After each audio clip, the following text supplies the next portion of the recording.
একদিন সকালে টুনির নামে একটি ছোট পাখি তার বাসা থেকে উড়ে বের হলো।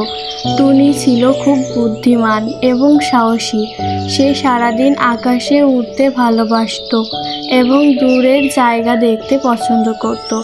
গ্রামের পাশে এক গভীর জঙ্গলে সে মাঝে মাঝে খাবার খুঁজতে যেত। সে জঙ্গলে একটি নির্জন কোণে একটি বিষাক্ত সাপ বাস করত। সাপটি খুবই ভয়ঙ্কর ছিল আর জঙ্গলে অন্যান্য প্রাণীরা তাকে এড়িয়ে চলত।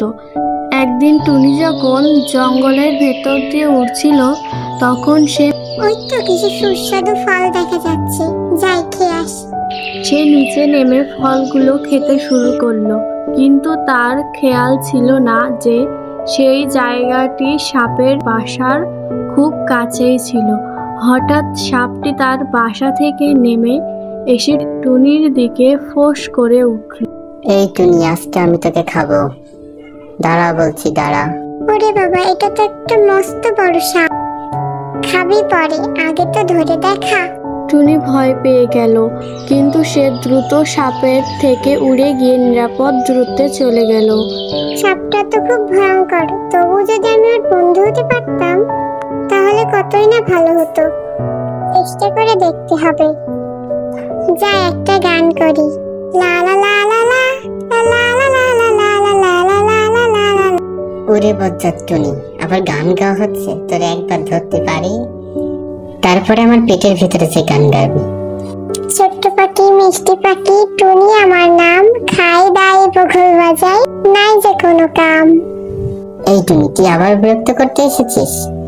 আমি তোমার বন্ধু হতে টুনি বোধহয় ঠিকই বলছে। সে হয়তো আমার ক্ষতি করতে চায় না, তাহলে ওর বন্ধু হওয়াই যায়। একদিন জঙ্গলে আগুন লেগে গেল। আগুন দ্রুত ছড়িয়ে পড়তে থাকলো আর সব প্রাণী পালানোর চেষ্টা করলো, কিন্তু সাপটি এতটাই ভয় পেল যে সে তার বাসা ছেড়ে পালাতেই পারল না। ওরে বাবা, কত আগুন ধরেছে! না বাবা, আমি বেরোবো না, বেরোলে যদি পুড়ে মরে যাই। এই কি, আমার বন্ধু বিপদে পড়েছে, ওকে বাঁচাতে হবে, কিন্তু আমি একা তো কিছুই করতে পারবো না। টুনি অন্য পাখিদের ডাকলো এবং সবাই মিলে উপর পানি ঢালতে শুরু করলো। তারপর আগুন নিভে গেল আর সাপটি টুনির কাছে কৃতজ্ঞ হয়ে উঠল। তুমি সত্যি একজন ভালো বন্ধু। আজ তুমি আমার জীবন বাঁচিয়েছো। আমি তোমার কাছে চিরকৃতজ্ঞ হয়ে রইলাম। সেদিন থেকে টুনি আর সাপটি ভালো বন্ধু হয়ে গেল। তারা বুঝতে পারলো প্রকৃত বন্ধুত্ব ভালোবাসা আর সহানুভূতির ওপর ভিত্তি করে গড়ে ওঠে, ভয় বা বিষের ওপর নয়।